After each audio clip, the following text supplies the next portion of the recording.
मैंने एक मॉडल से शादी करके सच में गड़बड़ कर दी। एक कम आकर्षक महिला के साथ रहना कहीं बेहतर है। समझदार पुरुष तथाकथित बदसूरत बत्तखों के पीछे जाते हैं।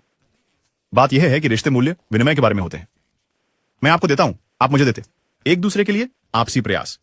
बहुत सुंदर महिलाओं की समस्या यह है कि वे सोचती हैं कि सिर्फ सुंदर होना ही काफी है, कि उनकी खूबसूरती अपने आप में इतनी बड़ी देन है कि आपको उनके आसपास होने भर से खुश होना चाहिए और मूलतः उनकी सेवा करनी चाहिए। और वे ऐसा क्यों सोचती हैं? रास्ता? क्योंकि उनके लिए हमेशा ऐसा ही रहा है। उनकी सुंदरता और चेहरा हमेशा इतना काफी रहा है कि उनके बिल को कवर किया जाए या किसी विशेष जगह पर प्रवेश मिल जाए। लोग उनके लिए पीछे झुक जाते हैं और कोई आदमी उन्हें कभी नहीं मना करता।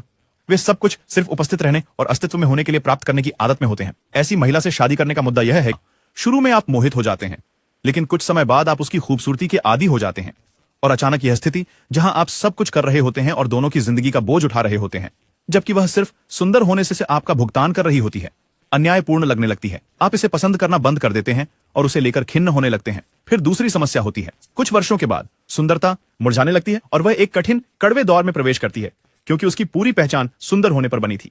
अब उसके पास वह मुद्रा नहीं है और उसके लिए अनुकूलन करना मुश्किल होता है।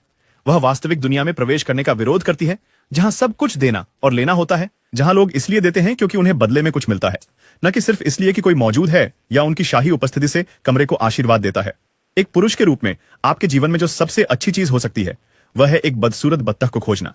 वह महिला है जो जब वह छोटी थी खुद को सुंदर नहीं समझती थी, शायद क्योंकि उसकी बहनों या दोस्तों की खूबसूरती थी और वो उतनी अलग नहीं दिखती थी, या शायद वो एथलेटिक नहीं थी और उसे दुनिया में अपनी जगह खोजने के लिए कोई और तरीका अपनाना पड़ा, जैसे कि एक असली व्यक्तित्व विकसित करना।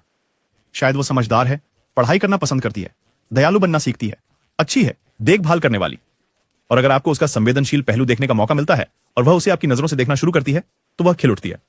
वो खुद को सेक्सी, खूबसूरत महसूस करने लगती है और वह बदसूरत बत्तख एक हंस बन जाती है। अब आपके पास दोनों दुनियाओं का सबसे अच्छा पहलू है। एक ऐसी महिला जो जमीन से जुड़ी है, जो समझती है कि जीवन कैसे चलता है, जो सिर्फ अस्तित्व के लिए पूजा जाने की उम्मीद नहीं करती, लेकिन जिसने अपनी आकर्षकता को भी खोजा और अपनाया है। और कुंजी यह है कि उसका पूरा व्यक्तित्व उसकी दिखावट के इर्द गिर्द नहीं घूमता। यह किताब आपको अपनी आदतों को बदलने और अपनी जिंदगी बदलने के लिए आवश्यक साधन देती है। इसे अभी मुफ्त में डाउनलोड करें। मेरे प्रोफाइल के पहले वीडियो में मैं आपको दिखाऊंगा कैसे